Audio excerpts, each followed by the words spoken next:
СДСМ јасно и принципелно кажува дека решенијата за реформа во правосудството се спремни и на маса. Работени се заедно со представници на Европската Унија, преточени во реформската агенда и планот за раст, кој го подготвуваше нашата влада изминатите години, а го потпиша премиерот сега пред неколку месеци во Брисел. Во таа реформска агенда се содржани повеќе закони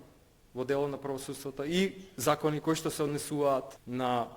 обвинителството и на судскиот совет, и на платите на судиите, и на движењето на судските предмети, и ред работи кои што треба да се случат за да се стави ред во тој систем, за да почне да функционира согласно европските норми и критериуми и постепено да граѓаните ја враќаат довербата во правосудството, дека ние како партија сме спремни, тоа го кажавме, но еве ќе го повторам, да ги поддржиме сите закони кои што се во реформската агенда, да ги изгласаме заедно, поради тоа што сметам дека мора да постои национален консензус, ама не само на зборови, туку со дела да покажеме